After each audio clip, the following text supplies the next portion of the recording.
Okay, you should be live now, Warden Clark, if you'd like to proceed. Okay, thank you. And just a brief statement. As I shared with our local CTV newscast on Friday, County Council respects and supports the efforts of our Premier and his cabinet. We are proud to maintain a strong and valued partnership. The lighthearted banter that occurred prior to our virtual meeting amongst myself and a few select council members demonstrates the passion and dedication that we have for Simcoe County and our communities. I'd like to apologize on behalf of our council for the remarks. While lighthearted, our council is committed to setting the bar high for ourselves as community leaders.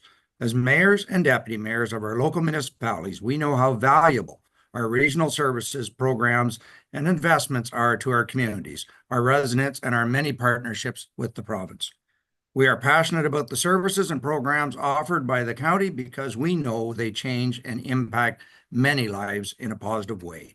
Again, on behalf of council, I apologize to Premier Ford and hope the focus of today is on the significant and positive decisions that we are making.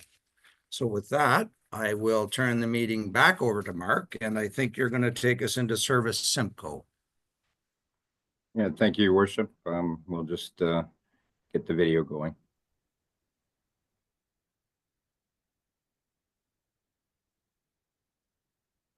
We would now like to go over the Service Simcoe department. You'll find this in your budget book under the tab noted Service Simcoe, which is made up of our public engagement or customer service area, communications and events, marketing and creative services, Experience Simcoe County or Tourism Simcoe County, as well as the Simcoe County Museum.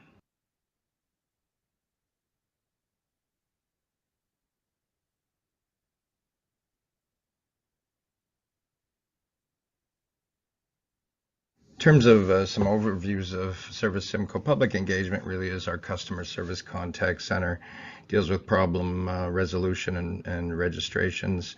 Communication and events focuses on education, PR, communications, media relations, and social media. Marketing and creative services focusing on advertising, strategic campaigns, internal and external, and graphic design services. Experience Simcoe County, as I mentioned, is our regional tourism undertaking, and we do asset promotion, internal and external, and outdoor recreation and promotion across the region. Simcoe County Museum looks after local history, 5 galleries, artifacts, heritage park, antique equipment, and as council is aware, we're looking at doing some enhancements and construction in an expansion of the Simcoe County Museum. In a little more detail, in terms of stats, public engagement deals with more than 14,000 public contacts per month in a number of ways, phone calls, emails, and they provide support to internal departments in a number of different ways. Communication events is a big internal support system, promoting and educating residents on all of the county's programs and services dealing with issues, management and media, developing and executing strategic communication plans, managing and executing county events and announcements, managing our social media channels and our websites, public points of contact, and they lead internal communications and engagement on a number of fronts. Marketing and creative services focuses on the development of all of our strategic plans, which includes social marketing initiatives, managing our corporate brand, our electronic solutions, and public education. They coordinate and manage all of our advertising buys, support corporate initiatives and proposals through creative and graphic design services, photography, and all of the county videos. Experience Simcoe County does support tourism assets and leads tourism development right across the region. It focuses on the core pillars of leadership and representation, partnership and collaboration, product development, innovation, marketing and promotion, as well as research and learning. Outdoor recreation, agritourism, cultural sector focuses right across the county, and they administer tourism, culture, and sport enhancement fund and participate on RTO 7 as well. The museum is a regional museum that draws visitors locally, provincially, and internationally. We've had over 30,000 visitors annually, more than 26,000 artifacts, and a number of heritage display buildings over on the property. 5 main galleries showcasing Simcoe County. Over 8,000 students participate in our educational programs and our day programs. We have extensive museum grounds, which include historical vehicles, equipment, as well as educational pieces relating to Simcoe County's forestry legacy in our new house at the back of the museum.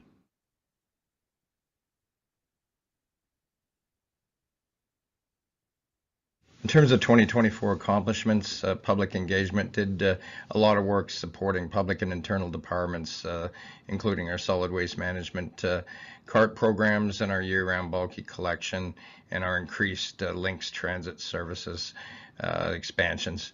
They also continue to grow our channels for outbound calling and survey support related to our 10-year affordable housing and homelessness prevention strategy, and initiated the project for development testing of a new customer relationship management tool called Salesforce, which will be fully implemented in 2025. Under communications, there was a number of large and impactful events, including the Simcoe Village milestone announcement, really a social services hub grand opening, the Warden's Gala, the Warden's Golf Tournament, our age-friendly awards, museum expansion opening, and the multiple provincial funding announcements that occurred in 2024. They also managed communication strategies to support key initiatives, led strategic communications to mitigate corporate and political issues and labor relations matters, supported enterprise-wide website redevelopment, and implemented a new internal SRS ticketing system for internal utilization of these support services. Marketing creative services spent quite a bit of effort supporting our long-term care HR recruitment for registered RPNs, nurses, RNs, and PSWs, as well as age-friendly and LTC accreditation support. Council recalls that we did get our LTC accreditation in 2024. We developed collaborative and collateral and supports for our Building Up campaign, which County Council is aware of.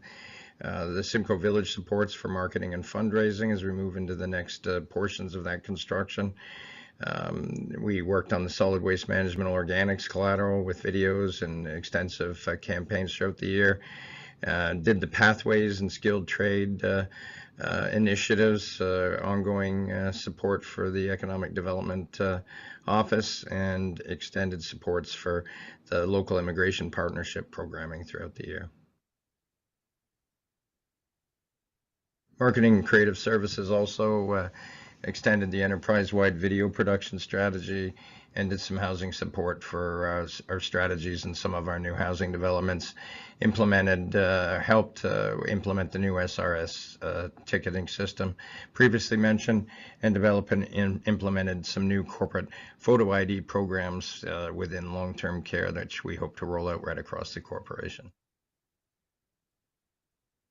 Experience Simcoe County, or Simcoe County Tourism, was in their second year of destination stewardship plan, worked on our craft beverage tourism development strategy, development of a partner communication collaboration plan, and we received and implemented development and marketing plans with the promotion portion of the Midlands Municipal Accommodation Tax, and worked with the aspiring Georgian Bay Geopark Committee to have Georgian Bay designated a UNESCO Geopark. In terms of the museum, the Matthews Transportation Innovation Gallery was a lot of work this year doing the design. The project has now been tendered for construction and is included in the 2025 budget. Completion of interpretive plan for the new Innovation Gallery, completion of the external museum roofing construction project and the interpretive wing, some HVAC system improvements. The forest management for site development at the back of the property, and continuation of the restoration of the locomotive and CN caboose on the facility donated by the city of Barrie.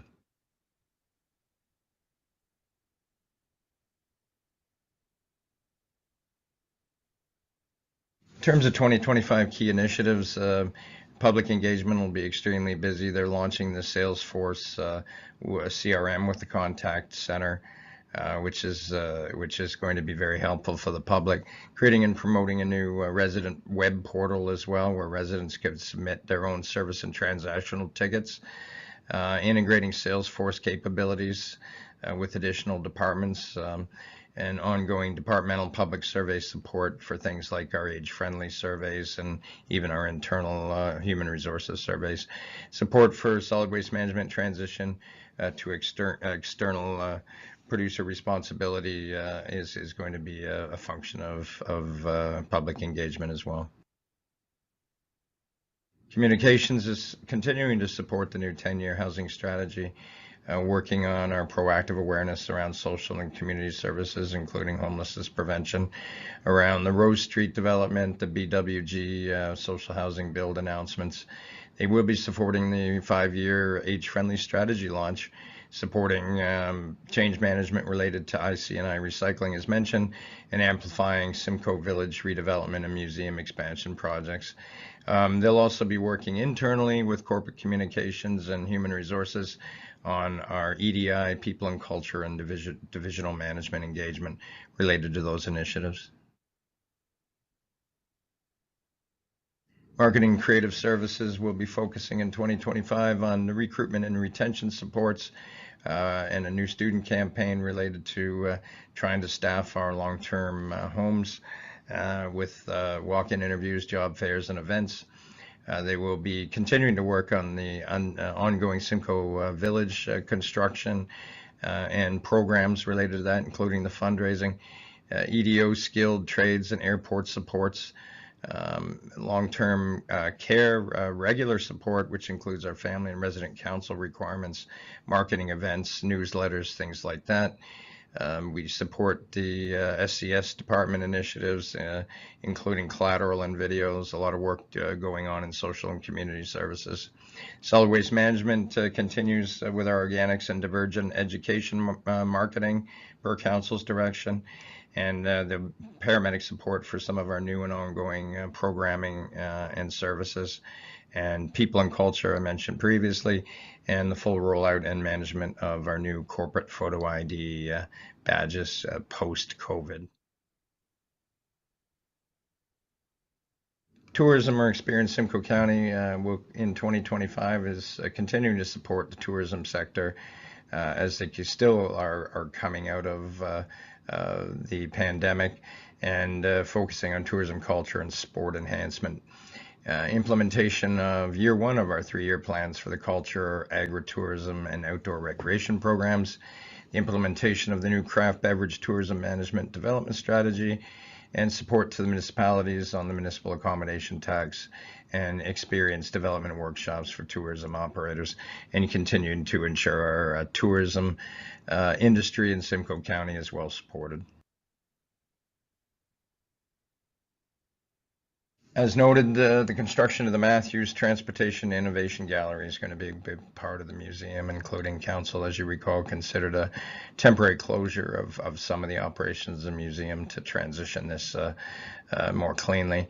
Continued applications for some new funding grants, development of the People's Gallery and permanent exhibit, development of the Innovation Gallery, permanent exhibits, and development of the long-term plan as it relates to the new redevelopment, and continued development of our physical enhancements, including grounds and fire suppression solutions required by Springwater Township.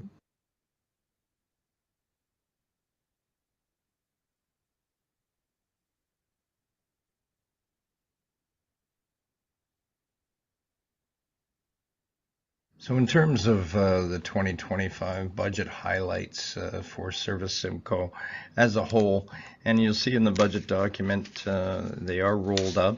but there's also a breakdown as to where the increases occur, both from a operations and capital perspective on the following page in the budget book. So there's a number of things to note in the Service Simcoe budget. There is a net departmental requirement increase of $3.6 million. Much of that has to do with the capital programs related to the Matthews Legacy project, funded primarily out of reserves. So the operating balance increase is notable as well. It's a $727,000 increase right across Service Simcoe, and there's a number of things related to that. There's a slight revenue decrease due to lower admissions relating to the closure during construction, a reduction in the contribution to the museum train artifact, restoration from the City of Barrie as that project was now complete, and some offsetting increases. Some of these reductions are offset by increases in MAT tax from the town of Midland. The expenses increase about $719,000, and we'll go over these within each department as follows. So the communications division has an overall decrease of $23K. There's a reduction in public relations and printing costs, which has been reallocated to tourism. So you'll see an offset increase in tourism related to that. There's a reduction in the Building Up County Awareness Program. As you know, we spent significant time on the Building Up program. It's recognizable now, so there's less money to be spent on that awareness program. There's an increase in branded merchandise recoveries, offsetting that, an addition of 2 public relation consultants, one in communications and one in marketing. And again, those are there to support all the asks from the departments across the county on a number of things that are ongoing. Standard salary and benefit increases round up the overall increase. In terms of the museum expenses increased about $287,000. Well, some of this is relating to consultant fees around the HVAC improvements and consulting work. The scheduled building repairs and maintenance, and some of these we're going to be focusing on when we're doing the major construction project, as well as the addition of a collections technician that will occur later in the year and is counted as such. Public engagement has an expense increase of about $50,000. There's some lower after-hours support and office supplies, offset by the standard salary and benefit increases, which lead to the increase. Tourism, Simcoe County, Experience Simcoe County expenses increase by $400,000. Some of this is related to the movement of public relation and printing costs from communications that I noted. There's also the inclusion of municipal accommodation tax program expenses. So while we did increase our revenues, there are some costs relating to that in the expense piece, and standard salary and benefit increases across the museum. So mostly accounting modifications in that area. In terms of capital, the net capital increase of Service Simcoe across the board is $2.8 million. Increases are primarily due to the $6.1 million Charles Matthews Legacy project. Council is fully aware of. Now the increase has no offsetting revenues beyond the bequest left by the Matthews family.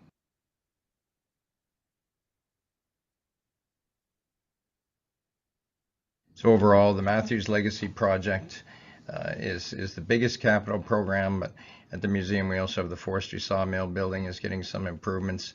There's a generator replacement at the museum, which is going to be commensurate with the increased size of the facility due to the construction. We have museum lighting control improvements, museum perimeter fencing improvements on the property, and a communications van replacement in communications. So those are the capital requirements of the department. So overall, Service Simcoe does show some increases relating primarily to the expansions of the museum, but also some fairly robust improvements within communications and marketing to continue to support the County of Simcoe and its residents through customer service, marketing, and promotions. So if there's any questions, we'd be happy to take them now. Just looking up. Any questions? I'm not seeing any, Mark. Oh, yes, Councillor Snell. And Leduc. Yeah. Thank you. Excuse me, Warden, through you. You mentioned about the accommodation tax that Midland is doing through the county. Can you sort of explain how that works? Because there seems to be income, but also expenses. Just curious, because Wasaga Beach is looking at an accommodations tax as well. Yeah, the county looks after some tourism and tourism related supports up in the North Simcoe area.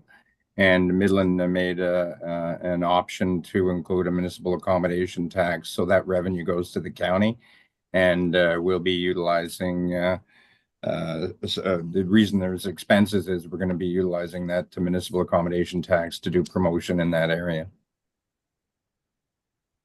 So certainly we could enter into arrangements with other municipalities along the same lines, unless they've got their own promotions through various destination marketing organizations. But certainly the county is always willing to work with our member municipalities in that regard as well. Okay. Councillor Leduc. Yeah, thank you, Warden. So Mark, just further on that question, because I don't know where the benefit here is of this, because this is 80K to the budget to introduce a tax. So where's the revenue? Like, this is a cost. I don't understand this program. Maybe Trevor can speak to the accounting, but so the municipal accommodation tax is collected, as you know, when people utilize various restaurants or tourism related things like hotel. Taxes is collected by the town of Midland and provided to the county, and the county it will be using those revenues to do promotions in that area for tourism. Hope that answers the question. I got that, but no, that doesn't answer my question at all. There's 80K expense Yeah. here, and I'm just wondering why the county's picking that up. Okay, maybe Trevor, maybe you can speak to the ins and outs of it. Thank you very much, through the warden. You'll see in the Service Simcoe budget, there is miscellaneous income coming in of 48,000 increase each year next year. Included in the miscellaneous income is this accommodations tax. And with the requirement when you collect it, it must be spent on tourism activities. So that would be the offsetting expenses that show up within the budget for that. I believe it's 50%, or because we're being giving the tax, I guess we spend the 100%, Midland can spend the other 50%, correct? I think it's equal amounts. Okay, all right. Any other questions? I'm not seeing any follow-up, James, or? No, it's okay. This is a funny one. That's all. Yeah. It's a funny one. Councillor Leduc, maybe we can touch base and maybe provide you with some additional information from Catherine Stevenson in tourism on how that works. Yeah, if you don't mind, I appreciate that. Okay, I'm not seeing any other questions, so then I will, we're on to corporate performance with General Manager Wilcox.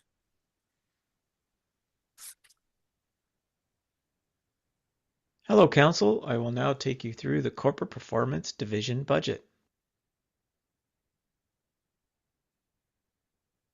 These 6 departments make up the Corporate Performance Division. Finance is led by our Treasurer, Leland Sibic. Human Resources is led by Jane Parr. Legal Services is led by Zara Walpole. Information Technology is led by Henry DeJager. People and Inclusivity is our news department, and we are in the process of hiring a manager. Procurement, Fleet, and Property is led by Don Hipwell. Council, I know you are aware of what our departments do, but for the benefit of those watching, I will quickly provide an overview of each area. First, we have our finance department, which covers the standard financial functions, such as financial reporting, cash management, tax policy, and administration. Additional areas include audit and risk management, analytics and performance measurement, and of course, budgeting, forecasting, and planning. Asset management is a significant role that has grown while we develop and refine our asset management plans in line with provincial requirements. Human Resources has 5 key areas of focus. The first is our strategic HR business partners who provide generalist HR leadership for divisional and departmental leaders, including workforce planning, staff engagement strategies, dispute resolution, which also includes investigation, mediation, and grievances. Second is employee experience. This includes the significant and evolving needs around recruitment, but also ongoing retention and talent management. Organizational health and labor relations covers the 13 collective agreements we have and the processes around them. Also covered is health and safety and wellness, including leave management and return to work, as well as the total compensation around salary benefit administration. The fourth area is pension, payroll, and HR business transformation, which manages the pension and pay processes and is also focused on process redesign, digitization, and analytics. And finally, people and organizational development, which encompasses all aspects of learning development, as well as performance management, succession planning, and people and culture strategy. Legal services covers several areas. Overall is the provision of general legal advice and opinions as needed to all departments. Some specifics include contract creation, review and negotiation, real estate, and land use planning law. This department also oversees general litigation, Ontario Land Tribunal hearings and appeals, as well as other administrative tribunal matters, but does not include employment and labor law, which is served by outside counsel specialized in this area. Social housing legal matters include programs related to home ownership, renovation, and second suite mortgages, and the agreements and documents that relate to these programs. This has been a demonstrated beneficial service to program participants.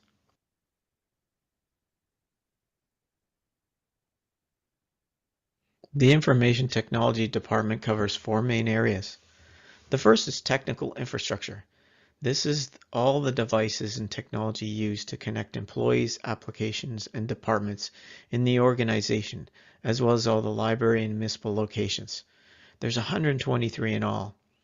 Business applications and tech support covers the implementation and ongoing technical management of all the business applications used in the county. Data and analytics ensure availability of data both internally and externally, as well as facilitating reporting and dashboards for analysis. Finally, IT security. The needs in this area have grown so significantly that we now have a specific manager and budget to address it. People and Inclusivity is a new department, which includes a manager of people and inclusivity, as well as a senior Indigenous Relations advisor. This area will provide education and expertise to raise awareness about inclusive culture and Indigenous relations. The hope is to drive meaningful change through the creation of an inclusive culture strategy and build a wide range of beneficial stakeholder relationships, as well as internal and external networks, alliances, and also ensure opportunities for partnerships and also source funding.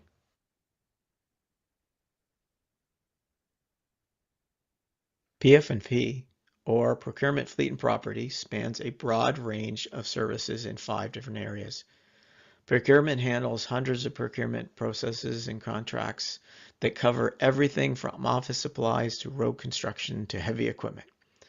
The Sustainable Operations team focuses on several areas, including energy procurement and efficiency, monitoring of thousands of utility bills annually for savings, and equipment retrofit opportunities, as well as championing the Corporate Climate Action Plan.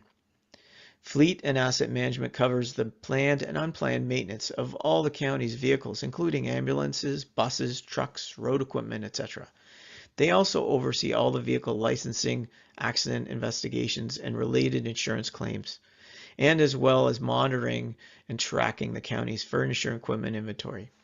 Maintenance and facilities services covers planned and unplanned property maintenance and asset management work that's done on over 40 facilities spread across the county. Real estate and lease administration oversees acquisitions, sales, and other strategic real estate initiatives. Lease administration manages over 300 leases, with the county acting either as a tenant or landlord. Property development planning, as well as facility construction and renovation processes, are also directed by this department.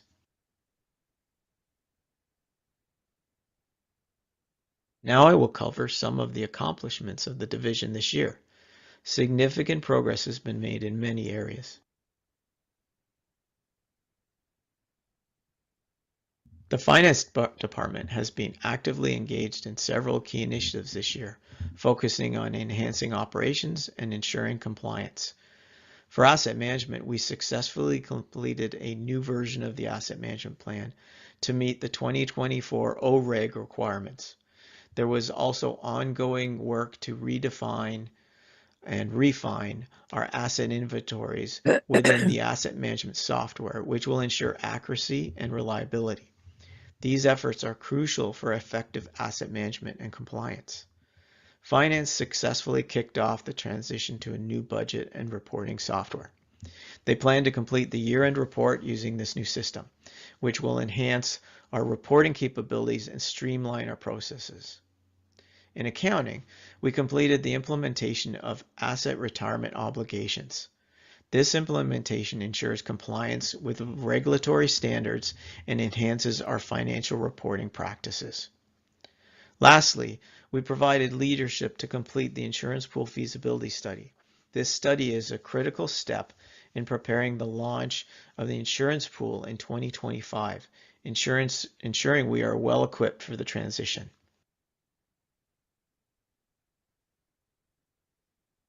HR was very busy this year. In alignment with the strategic initiative to support a healthy workplace culture, an employee engagement survey took place in late 2023. Communication of the results occurred in 2024, and action teams were put in place to address the priority issues of career development and departmental leadership recognition and appreciation of staff. Cross-corporate action teams are developing the work to be implemented in the fall of 2024 and throughout 2025.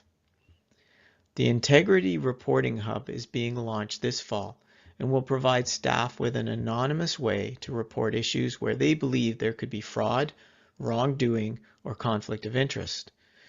The reporting process uses a third party to collect the issues and reports them back to the county. The process is in addition to harassment and health and safety reporting already in place. For workplace planning, there will be completed a first step of creating a succession planning framework. Pilot areas will be working through the workforce plans this fall. In addition, the rating system for non-union performance evaluation has been revamped to clarify rating definitions. A health and safety excellence program has been implemented to qualify for a $235,000 WSIB rebate each year. This year, the focus was on policy review and training for all staff, including leaders and frontline staff. We continue to develop new support mechanisms to ensure psychological health and safety, especially in paramedic services, and we're currently creating action plans to reduce the occurrence and impact of violence in our workplace.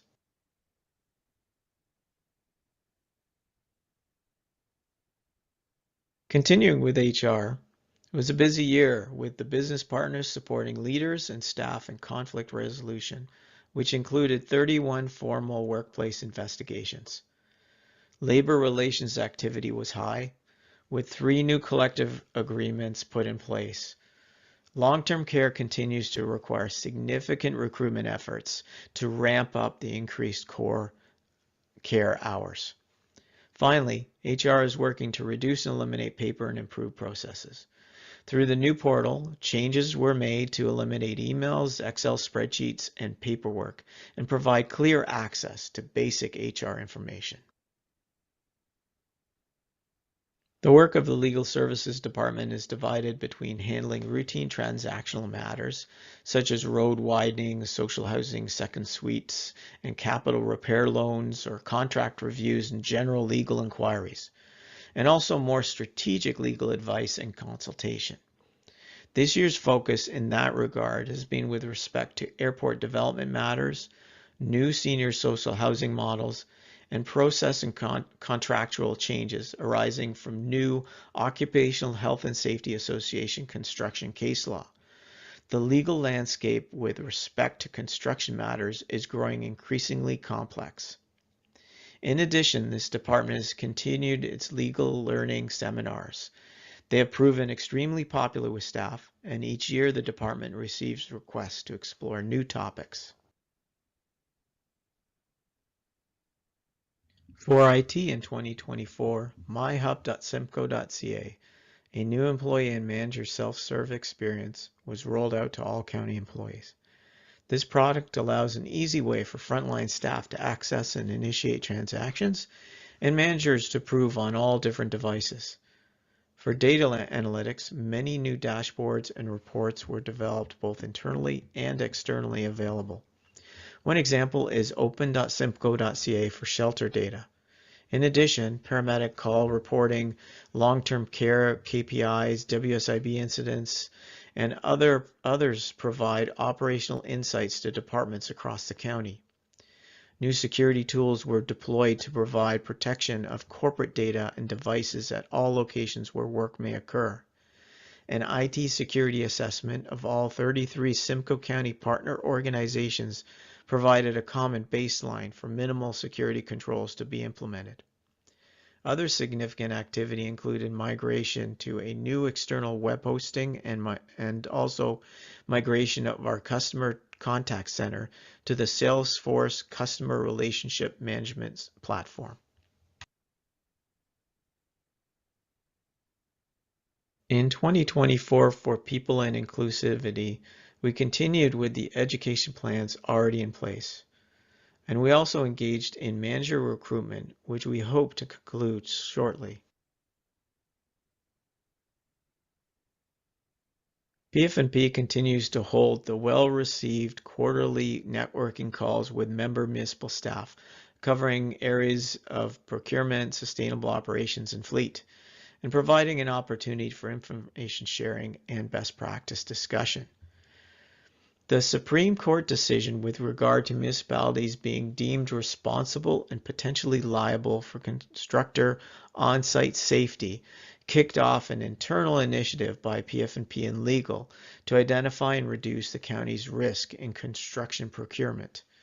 Our plan was presented at the Ontario Public Buyers Association's recent conference and was also requested by the City of Sudbury for their reference.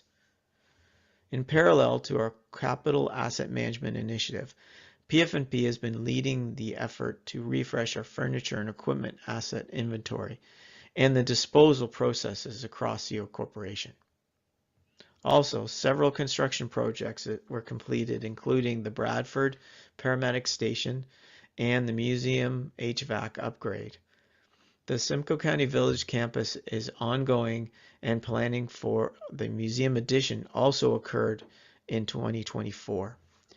Real estate performed a deep dive into various long-standing leases at the Lake Simcoe Regional Airport with a goal to reduce risk and create consistency and alignment with the corporation's commercial lease format. Now I will walk you through the 2025 key initiatives or focus for each department.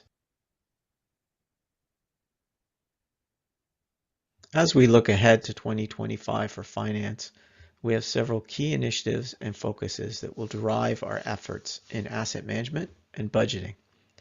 In asset management, we'll continue to implement the long-term asset management strategies and initiatives. Our goal is to complete the asset management plan in alignment with the 2025 Ontario regulation requirements. In addition, we will focus on enhancing our business processes, policies, and reporting related to asset management. This includes the implementation of asset management systems to capture any remaining equipment and ensuring comprehensive data management. For budgeting, we will transition to a new software system which will provide greater functionality and control. Continuous improvements will be made to reduce manual input while also enhancing the quality and clarity of public documentation. In 2025, upon council approval, the municipal insurance pool will be implemented. This will include presentations to member municipal councils and also procuring insurance coverage and setting up the administration of the pool. For HR in 2025, the People and Culture Plan will focus on creating connection through improved internal communications and learning, and also to support succession planning and continuous learning. We will support leaders to create an excellent workforce culture with an emphasis on planning for the future growth and development of staff. Development for leaders will focus on accountability and performance. We'll measure staff engagement through a corporate-wide satisfaction survey this winter and provide coaching to leaders on the results. All personal records that are currently paper will be digitized, so there is only one record.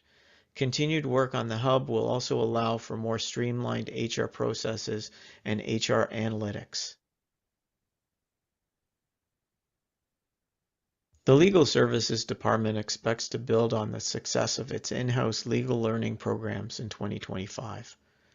Legal Services also anticipates it will have a continued and increasing strategic role with respect to programs aimed at addressing homelessness prevention, airport development, and, as mentioned earlier, the increasingly complex world of construction contracting and administration.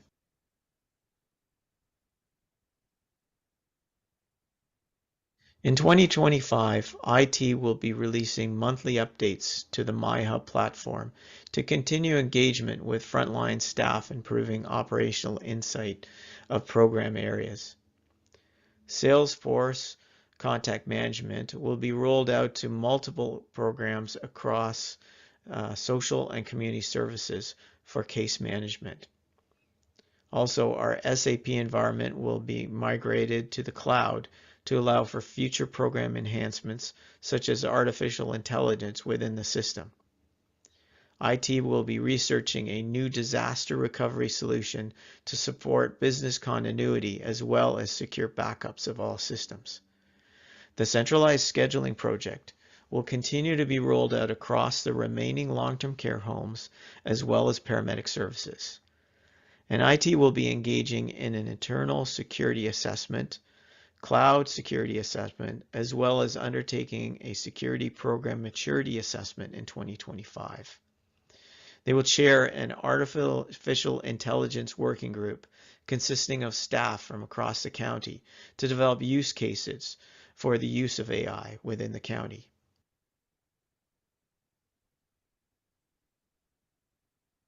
In 2025, with people inclusivity, we hope to create a new area of expertise and create a strategic plan to foster an inclusive culture.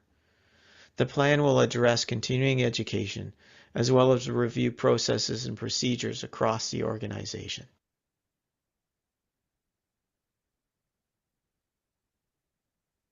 For PF&P, as mentioned, the Maintenance Facilities Lean project continues in 2025, with a report coming to Council in the new year to provide highlights of this very productive initiative. Real estate continues the search for land to meet the requirements of paramedic facilities and their 10-year plan. And also several construction projects continue to start, including the Midhurst Post that is expected to be completed by around July, the Simcoe Village campus, the museum addition, and also the Wabashine Station build will kick off. Also, the archives renovation should be completed this year.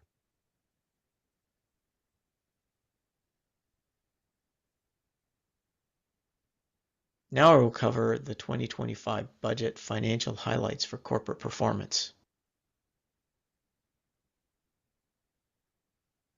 The budget contains a net department requirement increase of $3.7 million and operating balance increase of $3.8 million. Looking first at revenue, there's a decrease of $48,000 due to lower rent and miscellaneous income, which is partly offset by new federal funding for additional resource and finance.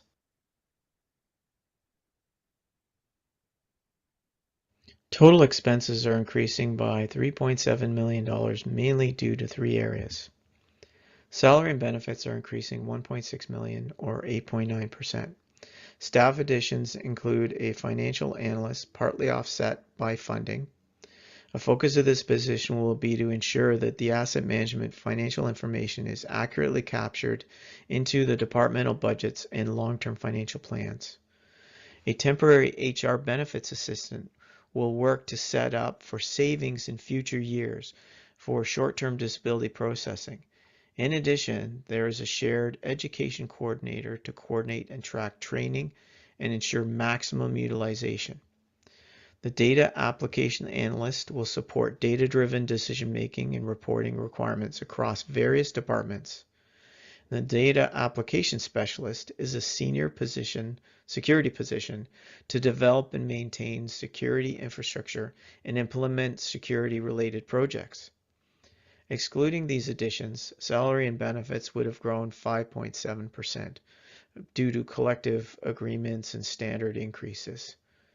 Administration is increasing by $481,000 due to expenses related to legal and consulting and corporate education and recruitment expenses. Cost of service delivery will increase by $1.6 million. This is mainly to a much higher IT cost related to software, security monitoring, and improved internet capabilities, which also benefit member municipalities. This includes a major transition of the ERP SAP software from on-premise to a cloud solution. While this does increase significantly annual operating expenses to support the cost due to this transition, it will also decrease the future capital upgrade costs around this system.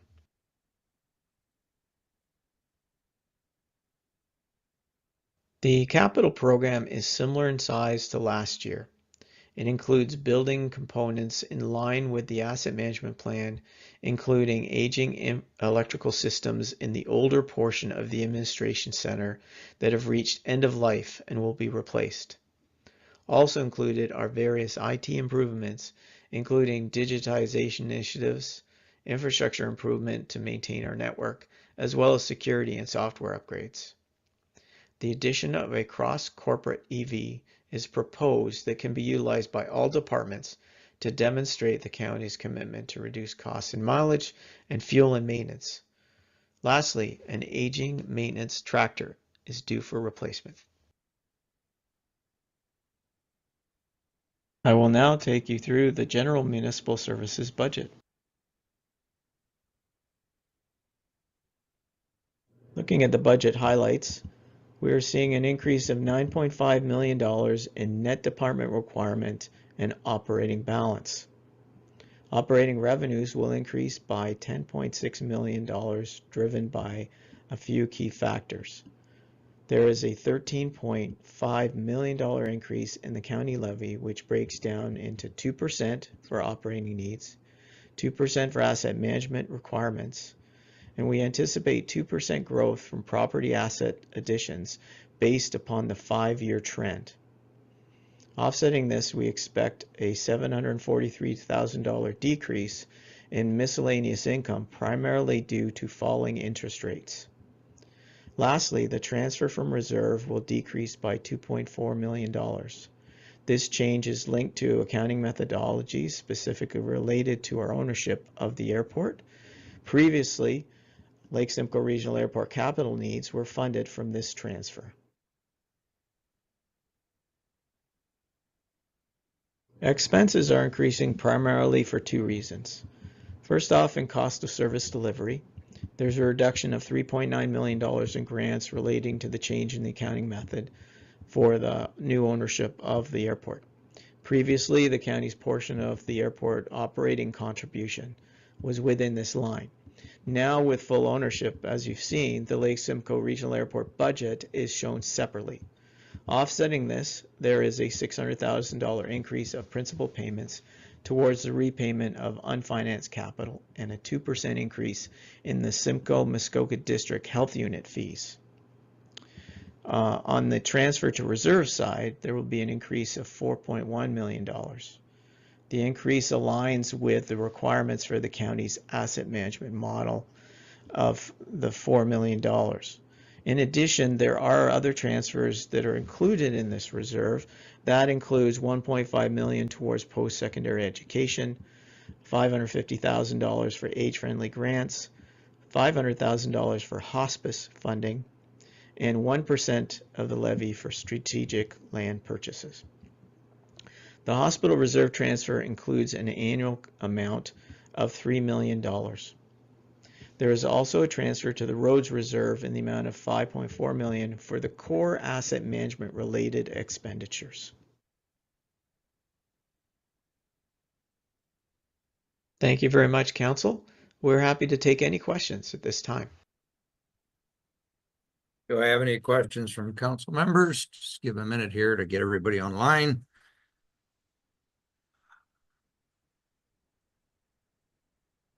Not seeing, oh, Councillor Leduc.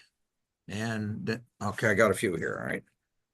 And we're not getting off that easy. Sorry that I'm taking up everybody's time. Trevor, going back to, and this is just a question off the blue here.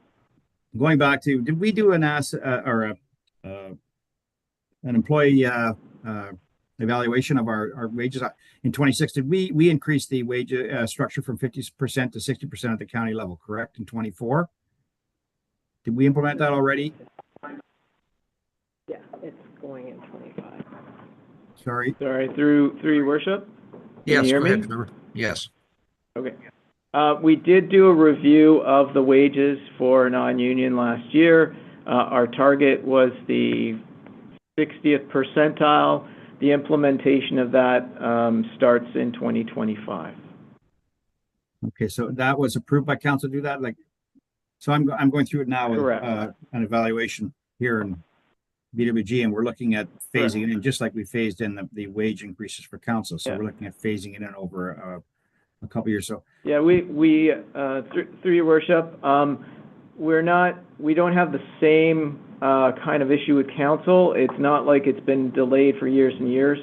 This is so that we keep pace with external factors. So the recommendations that came through was that we do an evaluation and we look at it in each job area and we do adjustments related to that to make sure that they're in line. Because we're finding that certain jobs we're having difficulty recruiting in, and because of that, mainly because some of those were off market, so we're making those adjustments where we need to in those areas. I just was going to ask if we could see the difference between the 24 and 25 wage, how that impacts our budgeting. Because again, we're going through here, and I was wondering, we didn't talk about, or I didn't talk about it then at that time, but other opportunities other than just because this is about employee retention. And I don't know if the county has built into their system anything other than a wage increase. We're looking at, gyms, days off, things like that so I'm just wondering if we looked at that from the county council's point of view. But I would just like to see the difference in the wage structure for the whole corporation from 24 to 25. Would you be able to break that out? Certainly, Councillor, through your worship. If you look at the summary, there is a summary that covers all employees on page 39. Without the changes in staffing and without the in your council approved FTEs, the salary and benefit adjustment is 3.5% year over year. So that includes all different employee types, whether the union or non-union. And to your question, we do look at all of our compensation. We look at all of the benefits of being an employee here. We also do have a people and culture plan that we're implementing, which really does address the retention piece, because we look at satisfaction by our employees. We look at what kind of recognition plans we have, and we've got, that's where I was talking about the different work streams that we're going through that our HR team is really addressing. Okay, So no, some of thank them you. and some of them incorporate dollars, but many of them do not. They do not incorporate anything in terms of budget. Yeah, so I thank you for pointing out on 39. I missed that. The other one, Trevor, when we sat with council and we said, you know what, we're going to look at a 3.5. We talked about a 3.5 budget increase. When you outline the budget, you go back. There's a page there. I mean, the tax levy is sitting at a 6% increase. It's not a 2% or whatever. It's a 6% increase. And I know in your budget you described the fact, oh, this is not taxing this year. But ultimately, it's a 6% increase year over year that we're dealing with. So that does impact everybody down the road. So we take in supplementary tax, we take in growth assessment. You've used the 5-year assessment, and I want a 5-year average. I want to go back to, especially your growth assessment. For the last 4 years, for sure, for the last 4 years, we've had minimal growth, I'm assuming, in the county, because you can see you have a graph there where our growth assessment is going down. Interest rates moving along right now. It looks like we're going to see better growth assessment. So I'm just curious. I know you're using a 5-year window, but could we go back and do a further dig into that and see if that changes our growth assessment number? Because we had greater growth just before that. We've dealt with a pandemic. We've dealt with high interest rates. And I see the growth assessment increasing larger than what you've got in the budget. I see 25 pulling in more and even 26 greater. So I'm just looking to see if you could pull those numbers and adjust them a little bit further and look at a 7-year average, 8-year average, just to get a better understanding where we could be in 25, 26. That's Trevor? Through your worship, there's a number of things to unpack there. First of all, in terms of the increase in the levy, we have put in 2% for operating, 2% for capital, and you're correct, there is 2% related to growth. I just want to emphasize that does not impact existing taxpayers. That is growth above that. It does not impact the tax rate going forward.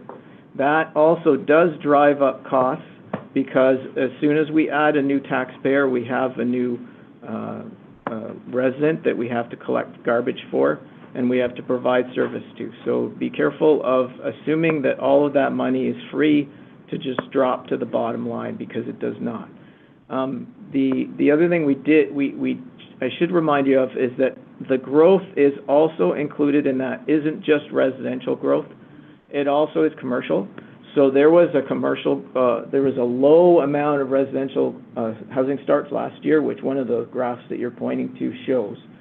But we did have a significant increase in commercial. So when you net those together, we had an average of 2% over the last 5 years. So we did do that calculation. Happy to go back and look at a longer trend and show you where that's come from. But we're looking at, because that impacts not only resident, but also commercial impacts us as well. just last thing then. Yes. Could you just reference that commercial increase that you talked about, Trevor, somewhere? Is it in the budget somewhere I can see it, or do you have a page? I don't think we break it out, but we can provide that detail in terms of what that is. It would show up in our forecast, but I can also get the finance team to break that out. Thank you. Okay, I've got Councillor Snell, Fryer, and Miskimins. So go ahead, Councillor Snell.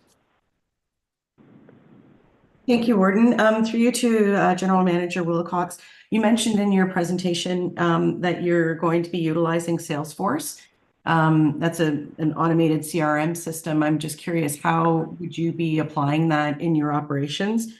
And how many licenses are you thinking that you'll be needing? Because that's obviously It's it's got quite a hefty fee attached to each of those licenses. So just curious on that, please. Certainly. I'll give you a brief overview. We're implementing that mainly in our customer service area. That's where it's going to be driven. And so it depends upon the number of reps that we want to equip with that. To your point, it is a per seat kind of fee or license. So we're not implementing it for every employee. It will be selective for those that need it for that type of job, whatever role that they're in. I could get my IT director to give you any more detail. Do you want more detail than that, Councillor? Go ahead. No, that's fine. Just, I had used that for a bit in my business, and the onboarding is quite gruesome because you have to build whole systems, right? And it's beautiful once you got it all worked out, but the onboarding is quite significant. So I'm sure your IT has done their due diligence in choosing. It's the best CRM in the world, in my opinion, but it's a heavy lifter. But okay, thank you very much for answering that. Okay, Councillor Fryer. Thank you very much. Thank you, Warden, and really appreciate the presentation, Manager Wilcox. Just one question and then one comment, I think. Regarding the municipal insurance pool, you're talking about expecting mid-2025 to, I guess, what you would call implement the process. I'm thinking that you probably haven't incorporated any kind of change in insurance costs, like mid-year, because of the lack of certainty on it. And one of the reasons I'm asking is because I'd like to know, kind of from a municipal side, if there's expectation for some savings in 2025. Yeah, certainly through your worship. We will be bringing a report to council that will give you all of those details, but I'll let the I don't know. I'll give you the 2 cents and spoil the surprise for you. And we just recently had a meeting with your CAOs and treasurers on this. When we implement that, we expect an average of a 10% reduction in insurance costs in the first year. In the first 12 months. We can't implement it. We'd like to implement it as fast as possible. I wish we could launch it Jan 1, but just logistically, that would be extremely challenging. Also, from a renewal perspective, it is advantageous to renew later in the year. Early in the year is a tough time. It's very busy. Most insurance companies don't give you their best rate until later in the year when they know what that they've got their profit margin satisfied, as an example. So we expect about a 10% reduction on average across the municipalities, and that's what we've communicated to your CAOs and treasurers. And that means, different amounts to different municipalities, but that will then grow once that is established. We're anticipating a 20% reduction in cost on an annual basis. So it would be a significant savings for everybody ultimately once it's up and going. But it will take a little bit of time to do that and a little bit of effort as well. We will, as it mentions in the report, we will have to come to every municipal council because we're going to need your approval and signing of a stakeholder agreement to put that in place.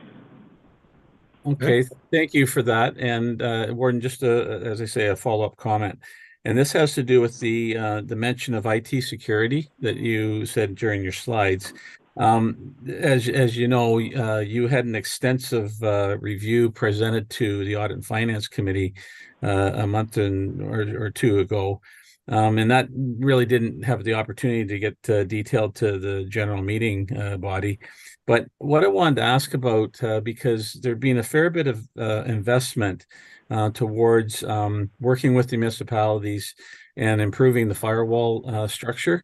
So is there any major investment still having to be made on that side of it, or is it just going to be in I guess, follow-up improvements that can be made. Go ahead, Trevor. I'm going to turn this over to my Director of IT. He's sitting with me, Henry DeJager. Please go ahead, Henry. Yes, through the chair. Thank you for that. As you know, earlier this year, Council did approve a external security assessment, which that work is just getting off the ground with all the SCAN partners, all the member municipalities.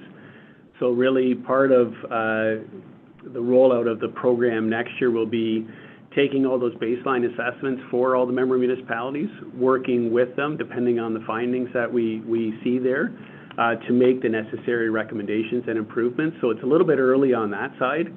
But as you mentioned, on the firewall side, kind of securing the network, that program is going forward. As we replace the equipment, we are upgrading those services to the more secure solutions. Okay. Thank you, Warden. I'm really pleased with the progress in both those fronts and being able to share it with our councils. Thank you. Okay, Councillor Miskimins. Thank you, Councillor. Thank you, Warden. Through you, it's a question regarding the addition of an SUV to the departments, coming in at $71,000 versus paying people mileage to take their own personal vehicle to events or off the admin center properties. Seems to me like you can get about 101,000 kilometers paid in mileage, and that's excluding fuel costs and insurance and everything else. Repairs to it. I'm just curious as to why the addition of the SUV. Certainly. Through your worship to the councillor. Thank you for the question. Yes, we expect that to pay back. Essentially, we've done a life analysis, so the life of the vehicle. We expect that to pay back based upon not having to pay out insurance and the lower cost of maintenance for that vehicle, because electric vehicles are easier to maintain and they don't have fuel costs that we have to put into them. So it is a new area for us to do that, but based upon the analysis that we've done, we expect it's approximately a 6-year or 7-year payback, I believe. A 6-year payback. Yeah. Next year. Okay, thank you. Okay, any other questions thus far? Yes, Councillor Norcross. Thank you, Worship, through you. Just a general question, doesn't have to be answered today, but is it possible to get a numerical number of how many new employees we're adding in 2025 to the county, please?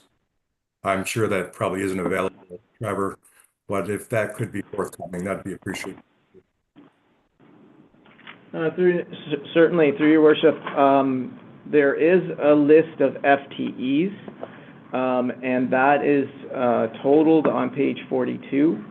So in terms of the change in FTEs year over year, it's 39 FTEs this year, proposed for 2025.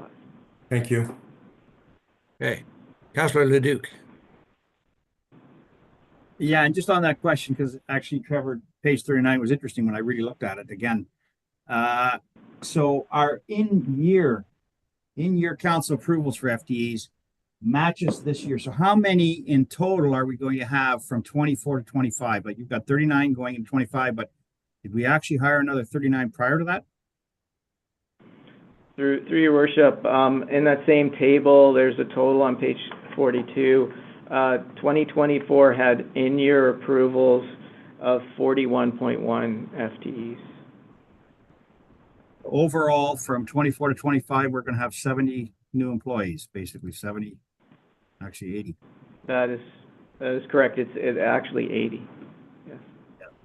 And the impact of that. Now you do. Sorry, go ahead. I was going to say the impact of all those hires and everything else and the increase in salary is an 8.2% increase overall. That is correct in terms of the cost overall. I would note that a number of those FTEs were in long-term care with funding attached to them, and that's why we're putting them in place. There's 65, 66 employees that are in long-term care alone in terms of that.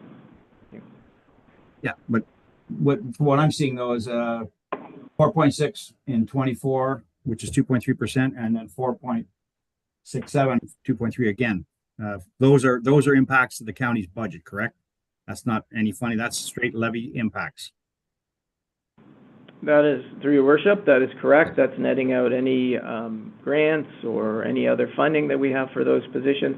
The only one I'd note is a challenge is paramedic services, because it lags a full year before we get compensation for that. So you'll see when you see the table and what the impact is, the impact in the following year is half of that, because that's when we catch up and get funding. So as an example, this year the net impact's $900,000. That's going to be less next year when we get funding for those positions. Good. Okay. Not seeing any more, so I think GM Wilcox, you and Treasurer Sibic have the consolidated financial summary now live for us. We do. Thank you, Your Worship. Just let me share my screen. 1 second here.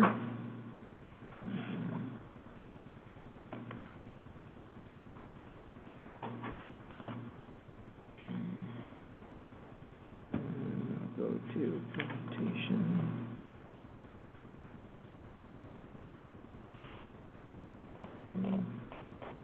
Sorry, I'll begin at the beginning. That's much better. All right, so we will take you through a short summary here. Leland will take you through the financials first, our treasurer, and then I've just got a few slides to summarize. Yeah. Thank you, Trevor. First, I'll go through the overall revenue and expense changes, talk a bit about the capital financing as well as the reserves, and finish off with the debt. Just a second while I get the camera going.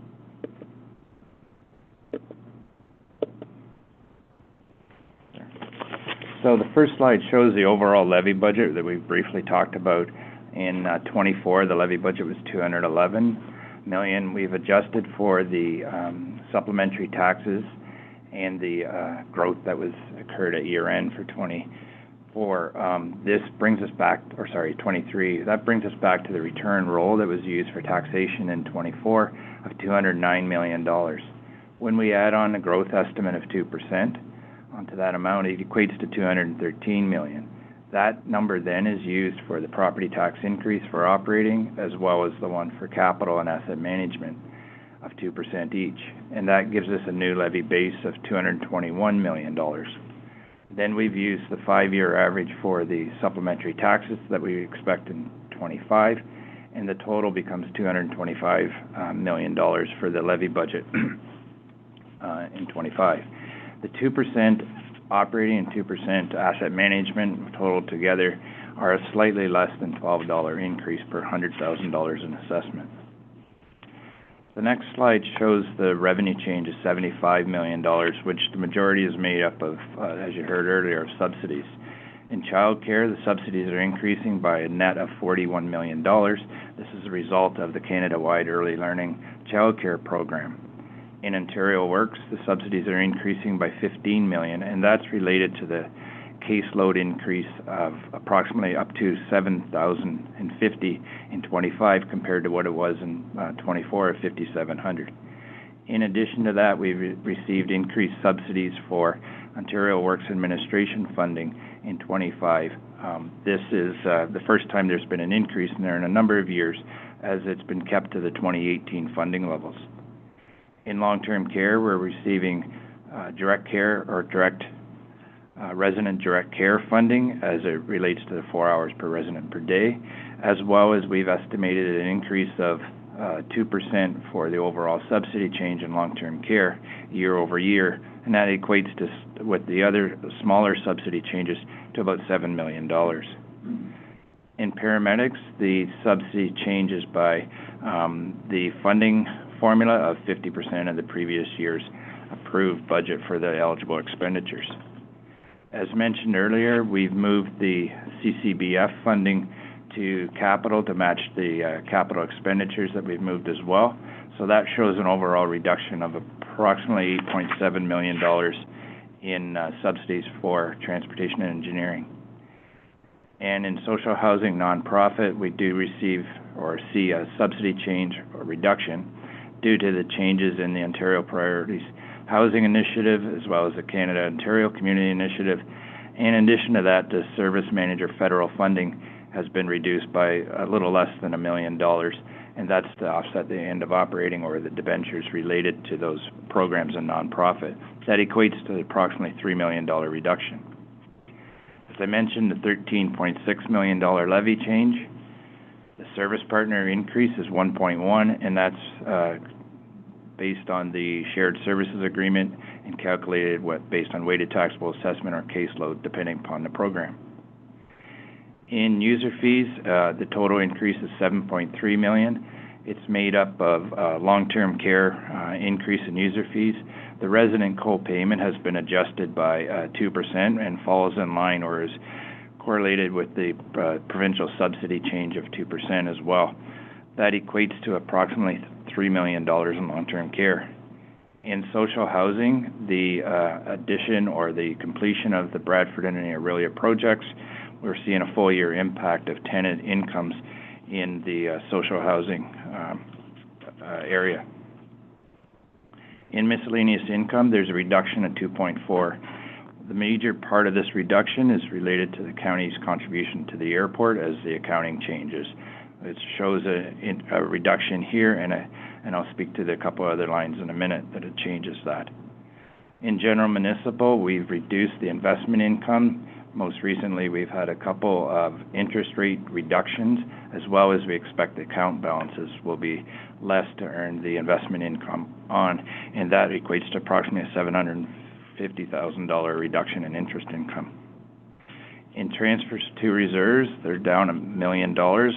This is mainly related to the airport change and the accounting methodology there. Transfer to reserves for social housing have increased slightly, and it's mainly related to the asset management or operating costs related to asset management. On the expenditure side, it changes $77 million.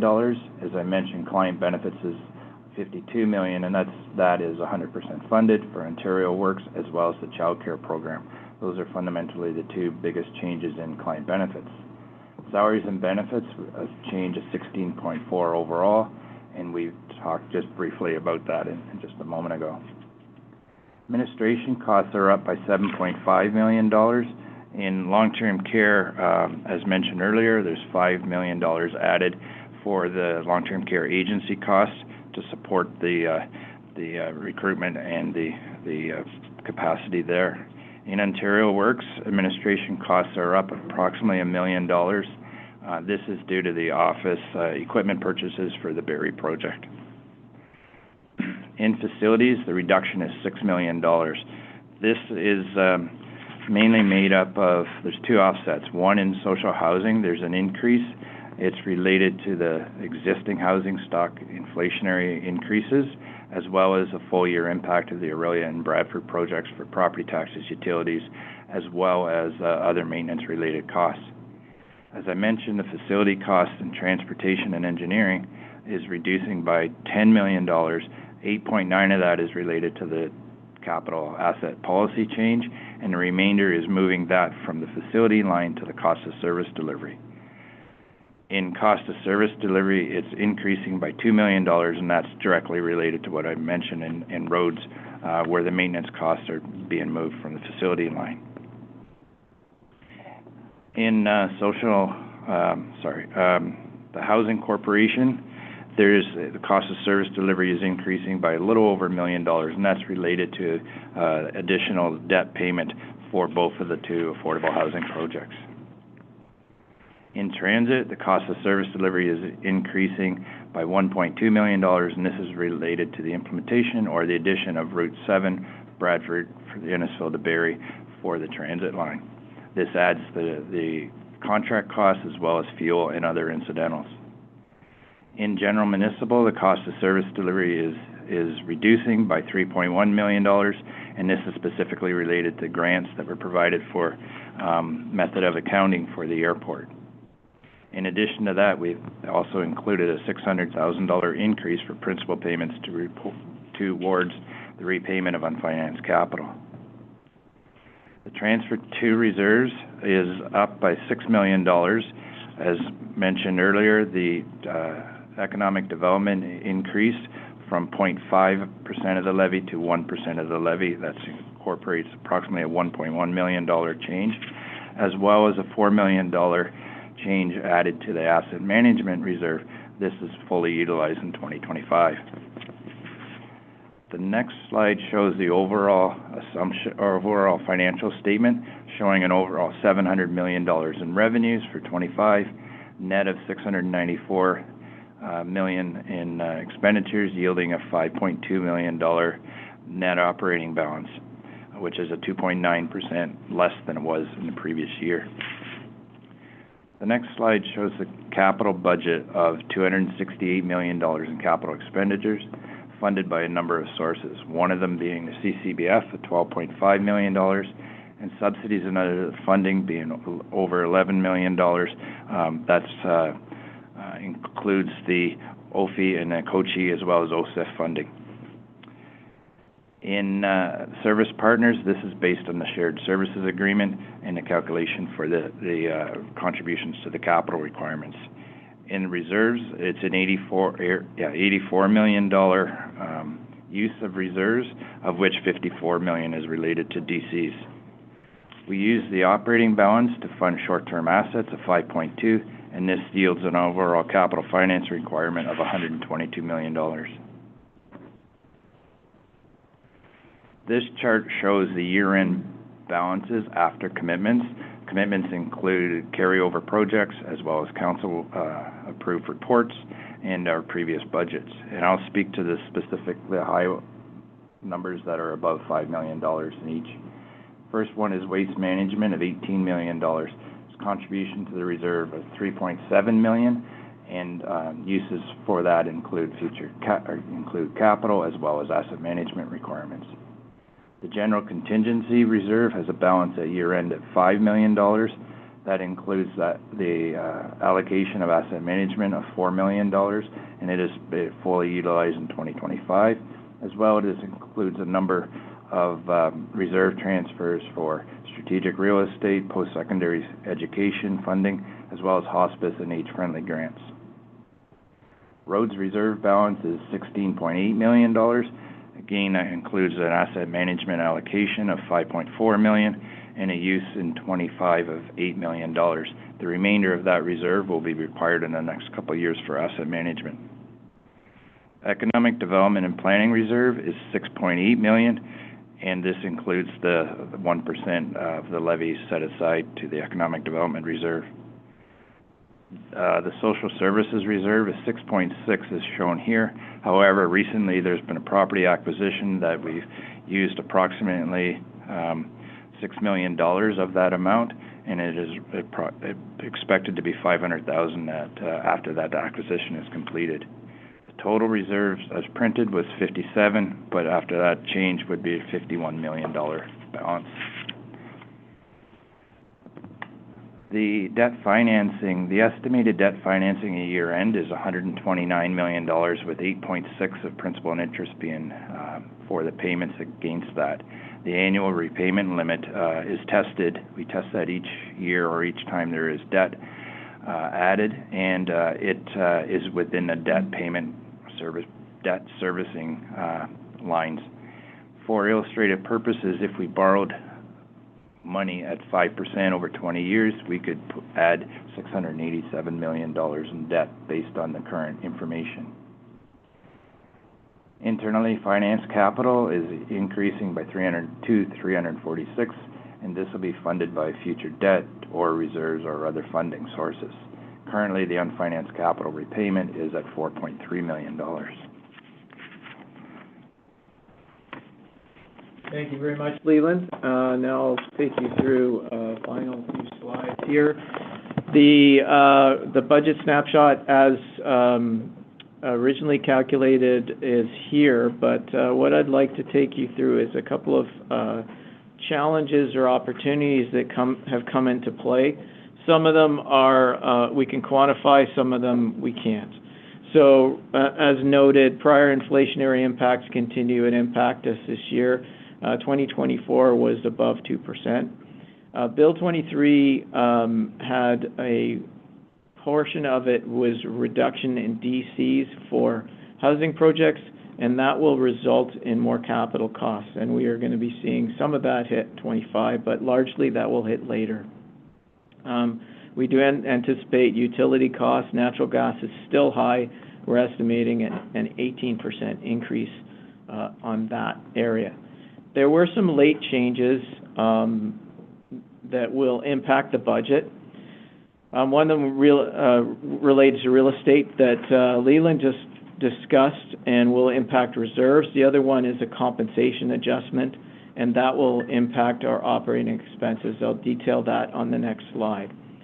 We do anticipate lower interest rates. We have anticipated some of that in the budget. There is some risk or challenge with that depending upon where they go. From our perspective, we're fine with them going lower because we will shortly be in a borrowing position and we're going to be able to take advantage of it then. Transit, there is a concern related to our manufacturer. We don't have a specific confirmation yet of what the impact will be, but the purchases of our buses are potentially in jeopardy, which will ultimately mean sourcing it from elsewhere, possibly needing to rent buses, possibly having more operating costs. So that's another challenge. On the opportunity side, there is cost reduction that we now have seen in the price calculation for solid waste management. This is because of the lower diesel prices, and with the renewal that's just occurred, we've been able to confirm what the rate will be used for that renewal, and that does impact us as well. Again, I'll detail that in dollars in a second. I mentioned the insurance pool, so there's some potential savings from that, but that's not yet implemented, so we have not put those in play yet. There are other opportunities. There are optional programs that are in this budget. As always, the council can direct us as they see fit, and there are some reserves that could be used, but I would caution that are used for one-time anticipated impacts, not ongoing impacts. So with that, I would like to update you regarding the operating balance. With the way the levy is set right now, the operating balance is $5.2 million. The new projected reduction in cost that we have is about $1.1 million. The compensation changes that are going to impact us is about $345,000 in 2025. So that net impact brings the operating balance to $5.988 million. So that's the new projection that we have related to seeing a 4% levy increase. I said that I would show you what that would be if we had options for adding or subtracting 0.5%. So we could increase the levy to 2% for keep it at 2% for asset management, go up 2.5% for operating, total of 4.5%. Proposal would be to offset the late operating expense impact with the cost reductions. We would allow the remainder to flow through the operating balance, and that would bring it to a good operating balance level above $7 million. There also could be a minus 5%. So we keep the increase for asset management. We remove the operating down to 1.5, total of 3.5. We can use the new projected cost reduction to cover the 0.5% reduction, but it would not fully cover the operating expense impact. So this would lower the operating balance to just below $5 million.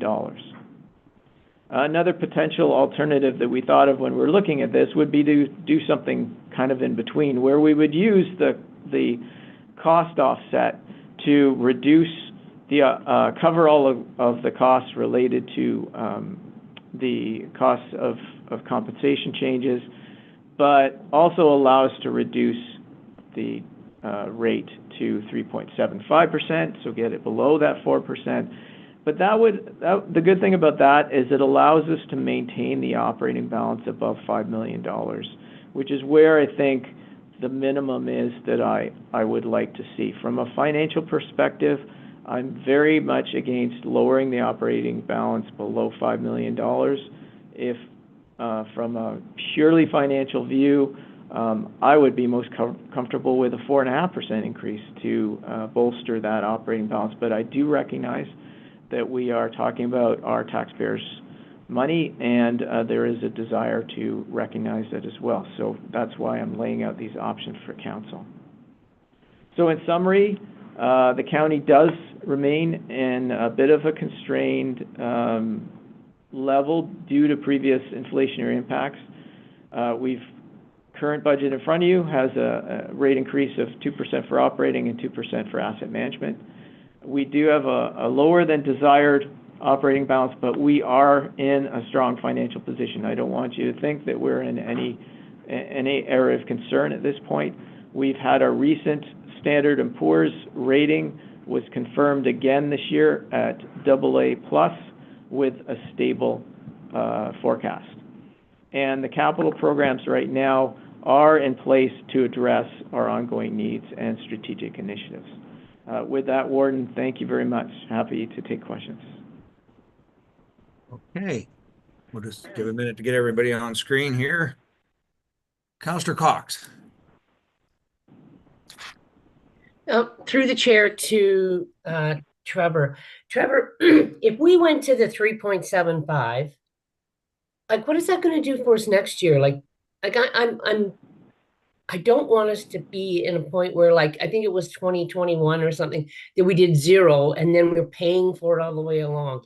Like, I'm sorry, I'm one of those people who don't believe there's a 0 because cost of living goes up. So I believe that probably could hurt us. And I don't want to hurt the next few years. Like, I don't want to do something that will strap us anyway. And then next year it could be just as bad or worse, because I don't see anything getting that much better that quick.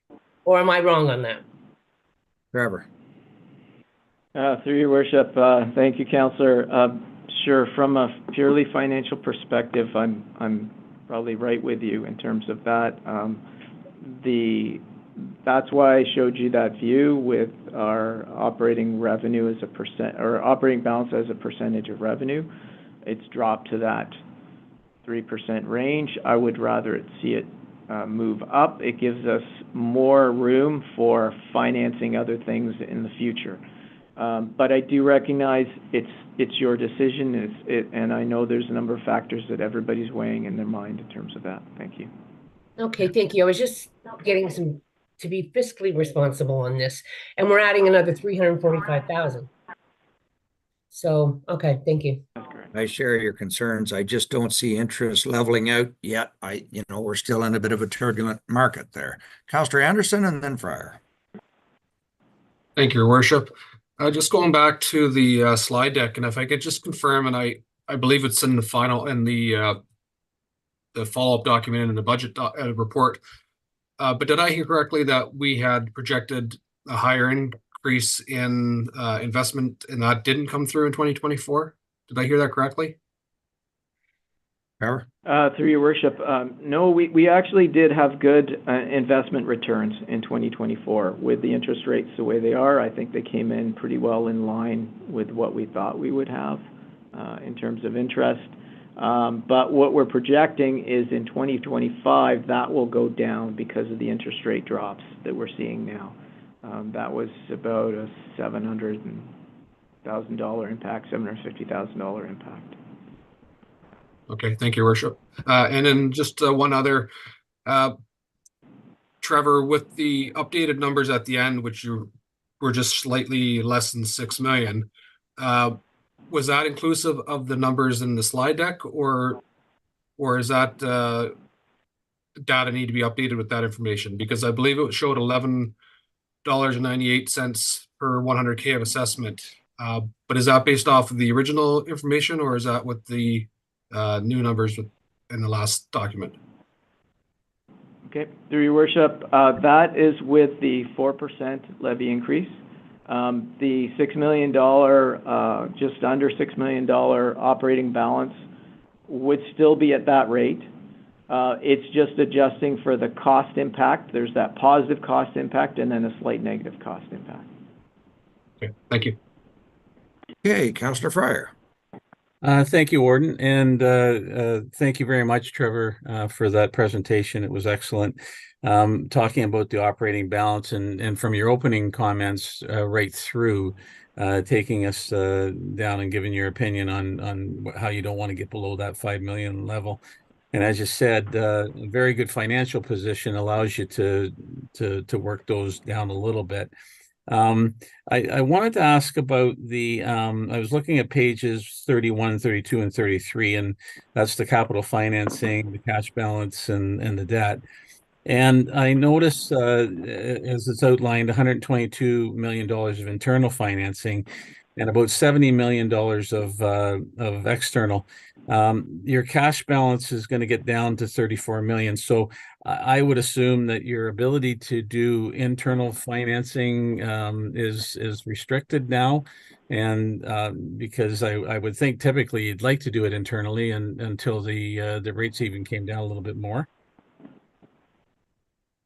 Through your worship, yes, we will be able to internally finance this year. But we will be looking by the end of the year to put in some financing for a couple of large projects that we have. And then we will be definitely having to externally finance from 2026 on, because at that point we won't have the funds to be able to internally finance, which we anticipated before because of the capital program that we have. So everything is fine. It is kind of lining up, which we like with the interest rate drops. So we're hopeful that we're trying to time things where when interest rates are lower, a bit lower at least, that's when we'll be locking in. Okay, and just to follow final comment, Warden, if I could. That's great information you've provided us with the breakdown on how moving it either way 0.5%, and that'll be all good food for thought leading up to the decision-making time. So thank you. Councillor Leduc. Thank you.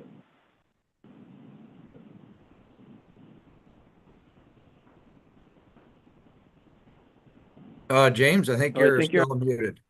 Yeah, sorry, I hit the hand down and not the unmute. Apologize for that. It's getting to be a long day, so I want to get out of here too. Listen, I see the interest rates going down. Trevor, I heard you with one answer to Councillor Cox about, well, you're not sure. And then you answered, I think, Councillor Anderson, well, where the interest rates are going to go down. So, you know, we can all expect interest rates to continue on the downward trend. That's what is needed. We have some of the biggest impacts coming to CMHC when it comes to 25, 26 for people that bought in 21, 22 at the highest rate. So I'm suggesting these rates are going to go down. I actually see it going down in December. So this budget, I mean, I can't do 4%. When I take your $12 per 100,000. And I said, okay, you know what? I'm going to budget that same way. I'm going to do the Bradford budget the same way, and I'm going to put $12 for every 30%, 28%, because it's 20% of my budget that I pay the county. It works out to be $43.50 per 100,000. Problem is, Bradford's average home price is $1.1 million. That's a $435 increase to people. So let's cut it in half and say, no, 2016 assessment value is $516. It's still $217 to everybody. That's a difficult one for me to put to people. That's a difficult one. And I want to be honest here. I just can't support this budget the way it is. I appreciate what everybody did. I appreciate staff's analysis of everything. But I'm here to find some savings, and there is some savings. Emergency management, I have no idea why I would hire 4 emergency management people. What, to wait for an emergency to happen? I mean, you're sitting waiting for an emergency. I don't get that one. So that's $500,000 right there that we don't really require it, because we have our own emergency management system. We all carry our own CEMCs. We already have that. The county just supports us, and we have 2.3 people for that. So I'm absolutely opposed to that one, because it doesn't make sense to me right now. I just can't support that one. So I'm gonna send out a big email talking about some of the areas that I think we need to revisit. And I know that we did it 20, we're talking about increase in 25 staff increases or salary increases. I would be more than happy to stagger that, just like council staggered their wage increases. There's a huge impact. That's with all the hires from 24, 25 and the wage increase of 3.5%, 8.2% of the budget, which is $216 million salaries and benefits alone in this budget. So difficult for me to sit here and support this, but I will send an email out. I'm sorry, I don't want to take up anybody's time. I don't really have a question. I just my comment is that I cannot support this type of increase. It's just too much. It's a 6% increase on the tax levy. I know you say it's not taxed, but once you put it there next year, it'll be taxed. So our budgets are going up at least $12 million a year. Thank you. Okay, we'll look forward to the email. Anything you want to respond there, Trevor? And then I got Councillor Burkett. Go ahead, Trevor. Yeah, yes, if I could, Your Worship, I just want to add a couple of bits to that. Councillor, I'd caution you on your math in terms of using the $1.1 million valuation per home. Right now, taxes are calculated based upon 2016 values. They have not changed at all. So you'd have to use the 2016 values to do your comparison. Because otherwise you're probably going to be twice, 2 times or more times higher than what you think you're actually calculating at least. So I just caution on that. And then what we do when that does get increased, just to project, like, because people forget this, we will change the mill rate. If we had a 0% increase, we'd change the mill rate so that the amount of tax collected would not change. If you had a 0%, we would not collect another penny. So it's not based upon values. There is a change based upon relative values, and that's the piece of the pie that we talk about. But as far as totals, that doesn't happen that way. Just want to caution you on that. No, I understand, Trevor, and I 100% agree with you, sir. I say that, some new homes are online. They are being assessed a higher value, even though they've held their 2016 assessment. I understand all the mill rate process and everything, but we got caught in 2016 with reassessment. Bradford was a 36% increase over the county's average. So it cost us quite a bit of money when it comes down to it. So not to sit here and argue about that or debate this. I will send an email out. Thank you, to everybody. Thank you. Thank you. Councillor Burkett, I saw a card. Thank you through you, Your Worship, and thank you, Trevor, for the presentation. Great presentation. Just to clarify, I did hear you say that for every 100,000, it would go up $12 on a 4% levy. Is that not correct? Is that what you said? Is that what you said? Yes. Thank you. That is correct, sir. So on $1 million, you'd have a $100 increase in your taxes, roughly. If your 2016 value was $1 million. Thank you. Thank you. I'm looking for any other questions. Okay, I'm not seeing any. So I want to thank everybody for the great. Oh, Councillor Cox, go ahead. Just quickly, if you you had on the screen the 4, and then you went up to 4 point, sorry, there's a lot of numbers going around in my head here. Yep, sorry. 4.5, I think it was. Yes, 4.5. So what would that do to that $12? Approximately. Or bring it back next time.